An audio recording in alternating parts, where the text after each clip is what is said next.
Let's come back. Okay, right.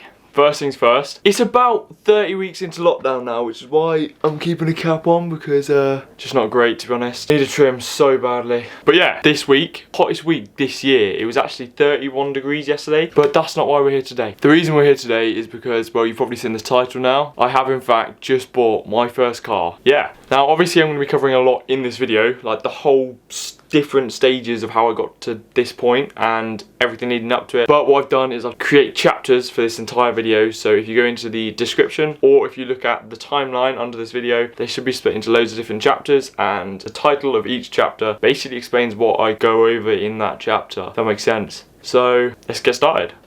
If you're like a semi-long-term subscriber, or if you follow me on Instagram, which is there by the way, or Snapchat, which is also there. First of all, if you're not, I'd recommend it, but if you are, then you probably knew that I turned 17 in May. Before this, I didn't really have any plans to actually start learning to drive. For me, from where I stood as a 16-year-old, I didn't think that it was going to be a financially sensible commitment, and I didn't think I was going to use it because I planned to go to the States in America, or if I stayed here, I didn't really think I'd need it. But come my 17th birthday, my dad took me out in the Mazda. I did a bit of driving, and since then I've just really desperately wanted a car, and by that point I kind of thought that the experiences I'd have with it outweighed the monetary expense of buying a car and then paying the incredibly expensive insurance. I literally had no idea how expensive it was until I actually started looking, but we'll get into that in a bit. So yeah, I kind of just decided I wanted a car. Started learning to drive with my dad. I haven't actually had any lessons yet because the lessons aren't open. I had my theory booked for about 3 days ago, but because of coronavirus it's been pushed back another month, and then I've got to wait 6 weeks from that before I can actually book a practical. But by the looks of it, I don't think I'm going to pass until next year. So I've got a while, and I don't think I'm going to have any lessons, just purely because I basically know how to drive now. I've just got to learn kind of the conditions of the road and, you know, all the little things that allow you to pass. So anyway, how did I start even looking for a car? Well, originally I didn't really know what I was looking at. I wasn't a big car person, never really looked at them, to be honest. Never really gave it a second thought because I didn't think I was going to be getting one just yet. But obviously that changed. So I quite simply just started looking on Auto Trader. Initially I had a budget for myself of about £1,000 to £2,000. I think I massively underestimated the prices of cars, but we moved. So yeah, I started looking at Auto Trader, having a look at loads of different cars, and immediately what caught my eye was a Vauxhall Corsa. They weren't super expensive, although I think I got a bit kind of drawn in because I found a Cat C that was just under £2,000, decent mileage, 1.2 litres, had Bluetooth, had literally everything, and then I realised it had been written off. So I kind of settled on this car, underestimating how expensive it was because I looked at one that was kind of on the lower end. So that initially was what I was looking at, and I just kept looking at all these different cars. I didn't really have a criteria of what I wanted in a car. I was kind of just looking, oh yeah, that looks nice, got decent interior, decent exterior, decent mileage, is it going to do the job? That's pretty much it. So we began looking on Auto Trader, found a whole list of different cars,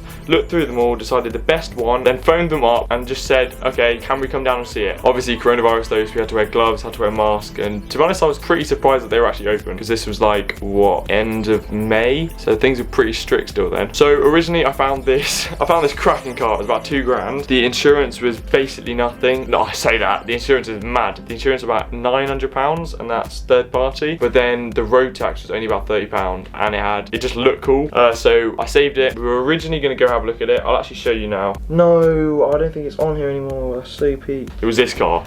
Little Suzuki Alto. I mean, it was tiny, and in hindsight, I probably wouldn't have fit much in it, but it was just sick. It had a little spoiler on the back, custom black alloys. Wasn't keen on that thing on the front, but it was only £1,989, almost £1,500 below the market average, so that was great. Everything was working fine, it's just had its MOT, pretty much everything's good. And originally this is the car that I was basically going to go for until we were just having a look at other cars just to see a few options, because I didn't want to go straight in, buy a car without seeing a few different ones. We found a local dealership just to go and get a feel for what we wanted in a car. We drove down and just had a look at all the options. This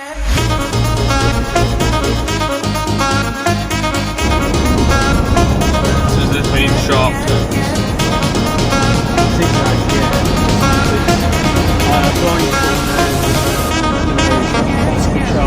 Alright, so when we got there, we just began by looking around all of the different cars. They actually had a few cars that we were quite interested in. They had the Vauxhall Corsa that I was originally looking at, and they had the Peugeot 208, which was a bit out of our price range. In fact, massively out of price range. It was about £6,000, but it did give us a taste of like what sort of stuff we like in a car and what we could actually have a look at. We also sat in a similar car to the Suzuki Alto, similar in size anyway, and the space wasn't hugely a problem, although it was a bit of a limiting factor, so we were going to have a look at cars similar to the Peugeot 208, but a bit cheaper. Okay, so I mean, overall the day was pretty successful. We got a feel for a number of things. The first being we got a feel for loads of different cars, got a feel for what we liked, for what we didn't like, got a feel for the different kind of prices, although the ones we were looking at were a bit excessive, a bit out of our original £2,000 price limit, but hey ho. We'd had a little look at the Vauxhall Corsa, really nice car, really nice feel, exterior, interior. Wasn't super expensive, but it wasn't like anything special. Then we had a look at the Peugeot 208, and that was amazing. One of the best cars, and it had a really nice gear stick, and I really like that. Really smooth and just really easy to use. But it was £6,000, so that wasn't a good option. So that sort of prompted a bit of a change in what we were looking for on Auto Trader. We increased our budget a bit to between the £2,000 and the £4,000 level, and we were looking at now less of the Suzuki Alto, although it was still the prominent choice, but we were looking at definitely 5-door, definitely later than about 2010, has a bit of space in the back and just looks decent. So it was a good day and we enjoyed it. So anyway, we thought before we would go and see the Suzuki Alto on the Saturday, which we'd already booked, we'd go and see this other car dealership that was semi-local, about 30-minute drive, on the Friday night. So originally we were looking at the Ford KA, which was similar in size to the Peugeot 208. It was red, it was really nice interior, bit of a racer kind of look, and it wasn't super expensive. It was about £3,500. Admittedly, it was at the upper range of our budget, but you know, we thought we'd go have a look. So this is us going and having a look. Genuinely a mug. I actually don't think I can remember how to speak when I'm in front of a camera. It all just sounds like one word. Now, forgive me, my brother did accidentally film everything in slow motion, so I'm gonna have to kind of turn this into a bit of an action day. Yeah, you know what, we'll do my best. You'll see how it's come out. Let's go.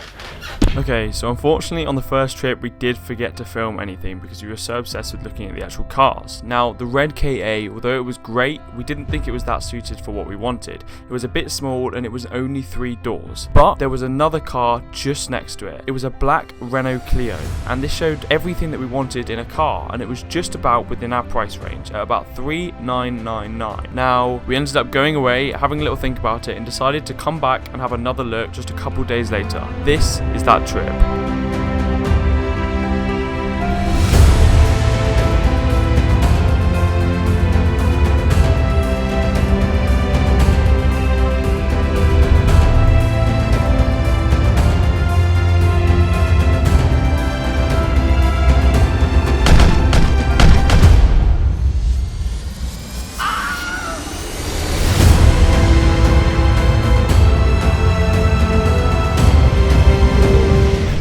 That was fun. So anyway, with the other cars, as soon as I got in, I felt a bit hesitant, but with the Renault, I just fell in love with it almost instantly. Everything seemed so clean and so pristine for the price. It had Bluetooth, it had a decent amount of legroom in the back, it had spare tyres, spare jack, it had nice rims, a decent exterior look, and it drove really nicely. Unfortunately, I couldn't test drive it because I only have my provisional, and you have to have a full license to be able to test drive, but my uncle drove it and he said it was really nice. So we drove it inside as soon as it started raining. I had one last look and just made sure that I had a decent idea of what it was like before I went home that evening. Okay, so then that night, what we did is we went home and did a whole bunch of research. First of all, we wanted to know, was that car a good price? The answer was yes. It was about £400 to £500 cheaper than all the other cars, well, than all of the other of that car on the market with a similar mileage. So that was a bonus. We then looked at the insurance, well, whether or not I could actually afford to pay that insurance, and luckily it wasn't super expensive. It was about £1,000 a year, which seems like an insane amount, I know, but for a lot of cars it can be upwards of £1,500, even £2,000. For example, to insure myself on my parents' Honda, it's £4,000 a year, so £1,000 isn't actually that bad. Then we also had a look at all of the other cars that we'd seen so far, just comparing what we liked, what we didn't like, and whether or not we'd actually be happy with this car. For example, if I bought it, was I going to have buyer's remorse? Did I think that that was a possibility? And if so, we delayed the decision until we were definitely sure. We rang up the garage and asked if they did any pre-inspection kind of stuff. They do a full MOT, a full valet, and just make it all almost as good as new. basically, so that was a real positive. Not only that, but it would also had new wheels and a couple new other parts from the last MOT, which is a real bonus because obviously the tyres you have to change every so often anyway, so that was just going to increase the longevity of the car and just allow me to not have to worry as much. We found that the real benefits with this car were it had an insane economy. It was about 80 miles per gallon in practice. It was 0 road tax, so that was just less cost that I had to pay. All of the parts seemed good and in good condition, so I wouldn't have to replace any of those anytime soon. The insurance was a decent price and the car wasn't extraordinarily expensive, though it was still going to pretty badly impact my bank account.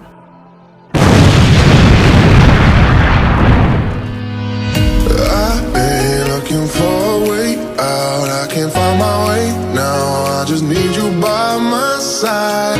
Lately I've been thinking, baby, we could get away and never look back, never look back, never look back, no, never look back, never look back, no.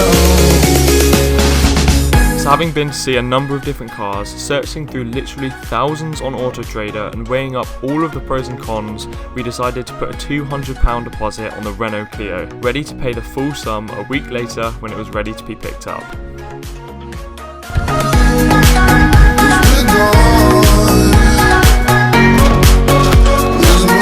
Oh, and I decided to buy a bottle of wine for the guy who sold the car to us because he was a really nice guy and gave really good service.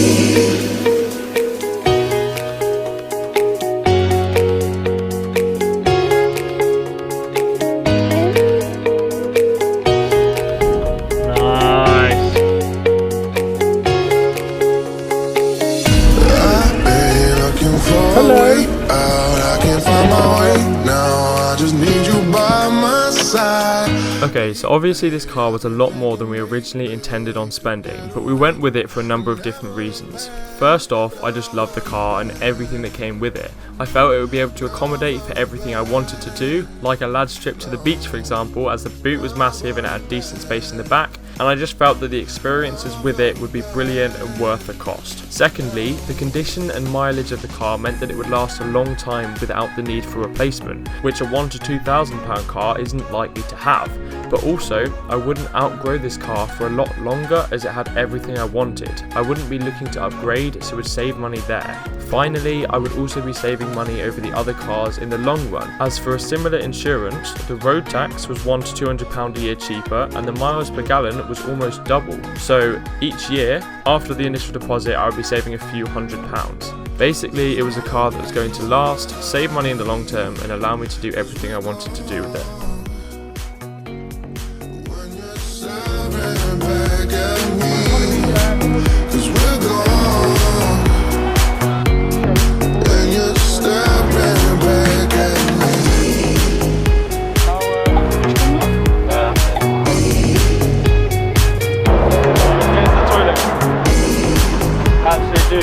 Why?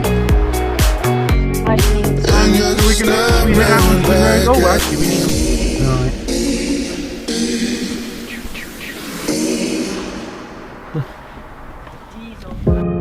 Alright, we ready then, jockeys? We're ready, jockey. Okay, so it's a few weeks later now and I love everything about the car. It drives nicely, it's got great speakers and so many little features that make the experience that much better.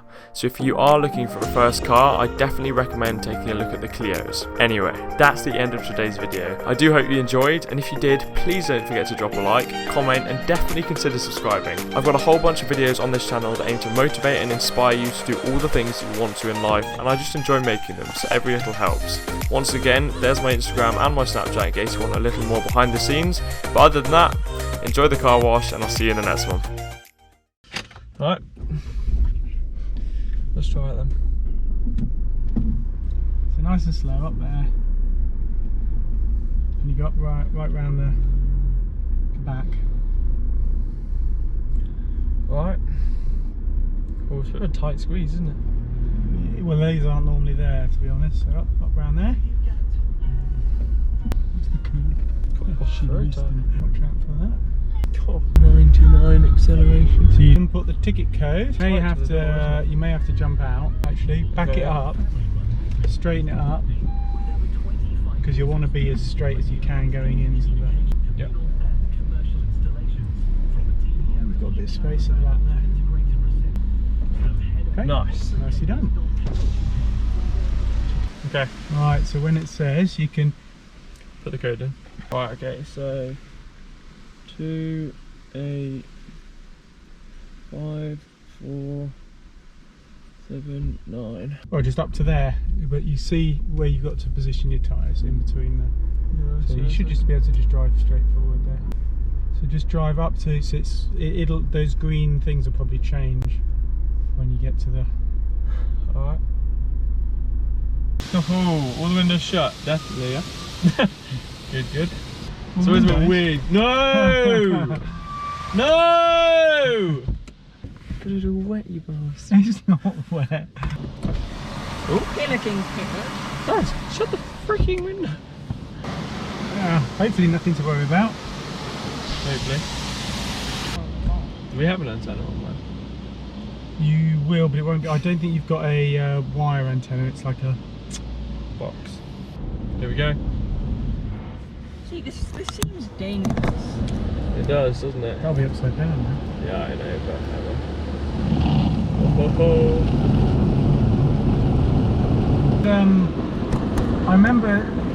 I remember some reading about somebody.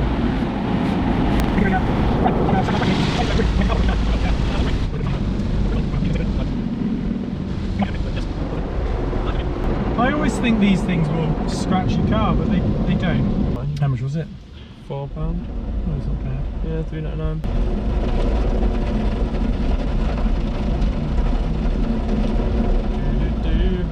Yeah, you can get like all cleaned inside, and hoovered and.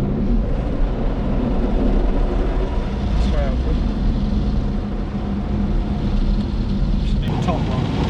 Yeah, I have. And it's still only like £4. Okay.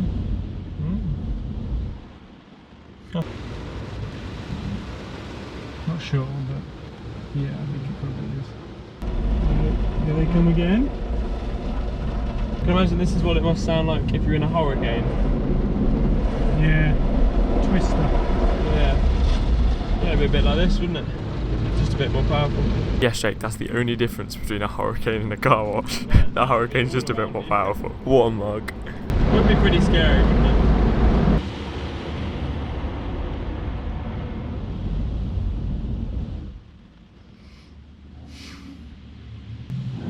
Here it comes again. So now it's going to.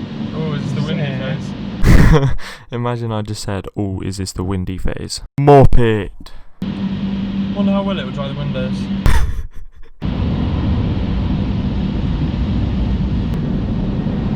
It dries the car ish.